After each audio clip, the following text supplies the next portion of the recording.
The film starts in 1989 inside a New Hampshire neuroscience clinic where a kid named Christian is trying to complete a puzzle while a neurologist is telling his parents that he suffers from autism. The doctor believes that even though Christian freaks out due to loud noises, he can still live a normal life if treated inside a proper facility. This advice, however, doesn't sit well with Christian's dad, who says that his son needs to face his fears if he wants to survive in this world. They're still talking when suddenly Christian starts panicking after he fails to find the last piece of the puzzle. Luckily, another girl admitted to the facility finds the piece and hands it over, causing him to calm down. A few decades later, Christian is now an accountant and he is helping out a farmer named Frank with his finances by telling him ways to reduce his taxes. While Christian is helping his client, Medina is meeting up for a job interview with Ray, who is the director of the Treasury Department. She wants to become an analyst even though Ray believes she has the credentials to become a field agent. He praises some of her previous work before admitting that he knows about her criminal past. Medina tears up after thinking that she won't be getting any job, but to her surprise, Ray wants her to work with him on a special case. So while Christian is receiving praise from Frank, who is inviting him to practice shooting on his farm, Ray shows some pictures to Medina. She immediately notices that all the men in those pictures are high-level criminals, and one man can be seen in all of them.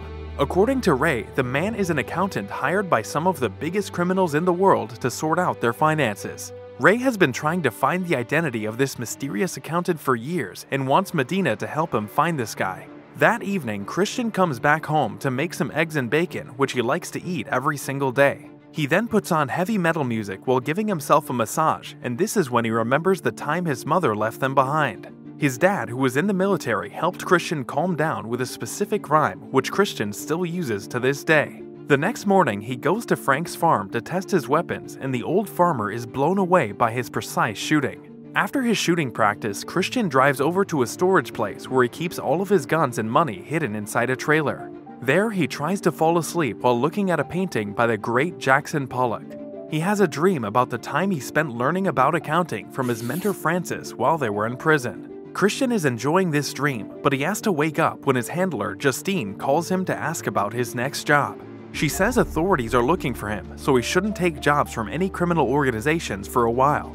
After she suggests working for a company called Living Robotics, Christian goes to their headquarters and meets board member Rita and the company's CFO, Ed. Ed claims that the company doesn't need an audit since their accounts are most likely in order, but Christian doesn't trust him and takes up the job. While he's having this meeting, Medina is busy sending his picture for face mapping. That afternoon, Christian meets the founder and CEO of Living Robotics, Lamar, who likes Christian and hires him on the spot. Around the same time, in Switzerland, an investment banker is assaulted by an enforcer named Brax, who wants the banker to stop spreading fake news about other companies to make a profit. The next day, Christian meets Dana, who initially reported the inconsistencies. She tries to have a conversation with him, but he makes it clear that he wants to work alone. Meanwhile, Medina is told by an associate that the man she's looking for once killed 9 members of the Italian mob. They are shocked at how Christian did so much damage with only a steak knife. The whole incident was recorded through an audiobook, and Medina asked them to send it to her. Back at Living Robotics, Christian is having lunch when Dana once again tries to have small talk with him, and this time he pretends to have fun because he doesn't want to offend her. However, after finishing his lunch, he's laser focused as he goes through dozens and dozens of files to make a financial record. While he's working, Medina is listening to the audio when she hears Christian singing the same rhyme over and over again as he takes out the gangster. She is not able to find Christian's identity yet, but he has found out what's wrong with the finances of Living Robotics. He's really excited and shows Dana how the company has been slowly losing money and most of it is going into a fake company created by Ed. He's having a great time talking to Dana about it when Rita shows up there to ask for updates. After making a calculation, Christian tells her that over the years more than $61 million have been stolen from the company. Rita is shocked and asks him to show her the report when he's done. That night, Ed wakes up to find Brax in his kitchen. He wants Ed to overdose on insulin to make his death look like an accident, otherwise he'll have to kill Ed's wife and burn down their house to remove any evidence. The next morning, Christian goes back to finish the job and finds people cleaning up the conference room. Lamar explains that his best friend Ed took his own life last night because of this investigation, so he doesn't want Christian to look at their finances anymore. While Lamar and Dana are sad about Ed's death, Christian only cares about completing the job. He's really upset and spends the night hitting himself with a stick before finally taking his medicine to get his mind straight. The next morning, he's back at Frank's farm making targets for his shooting practice. He's thinking about the time his dad hired a man to teach his sons martial arts and didn't really care if the kids got hurt during their training. While Christian is reminiscing about the past, Frank and his wife are being held hostage by Brax's men who are there to take out Christian. They ask the old lady to call for Christian, but just then one of the men gets sniped. The other one tries to get out of there by taking the old couple hostage, but Christian chases him down and pulls him out of the moving vehicle. He then neutralizes the guy after hand-to-hand combat and asks him to give up the name of his employer. When the man shows him Dana's employee badge, Christian gets mad and breaks his neck. He then gets into his truck and speeds out of there. He asks Justine to give him a new driving license while she advises him to leave town ASAP, but Christian has one more thing to do. He gets to Dana's apartment and sees some men following her. While he is running up the stairs to catch up with her, two men dressed as delivery boys try to kill Dana, but she fights back and hides inside the bathroom. Meanwhile, Christian silently shoots down both men inside the hallway before gunning down the other two as well in front of Dana's eyes. That afternoon, Brax learns that all of his men have been killed, so he decides to deal with this accountant himself. Meanwhile, Christian takes Dana to his trailer and she is speechless to see all of his cash and weapons. She's freaking out, but decides to go with him after he says it's her only chance. That night, Medina learns from a language expert that the man who killed the mobsters likely has autism. She uses this information to figure out that Christian has been using the names of mathematicians as his aliases. So as Christian checks into a 5-star hotel with Dana, Medina asks a tax agent to look at all the men who have names similar to famous mathematicians and are working as accountants. Back at the hotel, Dana asks Christian why he's so good at killing people, and he tells her that his dad trained him in these skills so no one can ever take advantage of him. He also shares how he has a form of autism that makes him really good with numbers but bad at socializing with other people. After hearing about his rough childhood, Dana feels bad for him. She tells him how she once tried cheating at a blackjack game so she can earn enough money to buy her favorite dress for prom.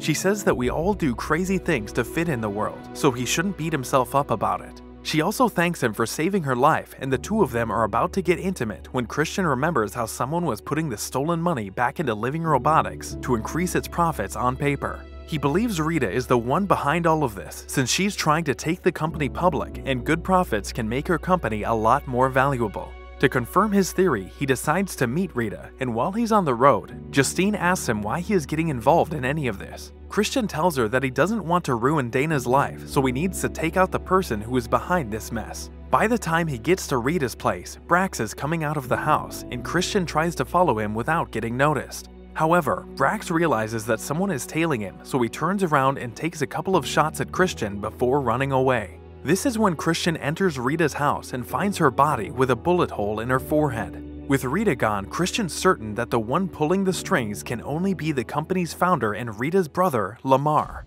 By the time the morning rolls around, Medina has found out that Christian is using all the shops in the strip mall to clean a ridiculous amount of money. She immediately meets up with Ray and explains how Christian is most likely their mysterious accountant. Her information is solid, but Ray isn't sure, so the two of them decide to raid his house. While they're on their way to Illinois, Christian is sitting in the hotel room looking at Dana, who's sleeping on the couch. He really likes her, but he also remembers the time his dad told him that no one is going to accept him because of his condition.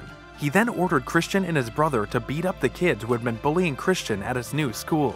After remembering this, Christian writes a note for Dana before leaving her behind forever. Back in Illinois, Ray and Medina are searching his home, and they soon find weapons and a whole network of security cameras on the property. However, the thing that surprises them the most is the machine gun fixed in front of the house to deal with an assault. While they're conducting their search, Brax is creating an extremely strong perimeter around Lamar's home since he knows that the accountant is going to come there to finish the job. Back in Christian's home, Ray learns that Medina beat up a drug dealer who was selling to her little sister, and this is why she spent so many years in juvenile prison. After hearing her tragic tale, Ray shares that he was there the day Christian took out all those mobsters in New York. In fact, at one point Christian had a gun to his head, but he left Ray alive after Ray swore that he was a good father. Ray later came to know that it all happened because he failed to help Francis, who had testified against the mob boss. After Francis was released from prison, the mobsters picked him up and tortured him for days before killing him.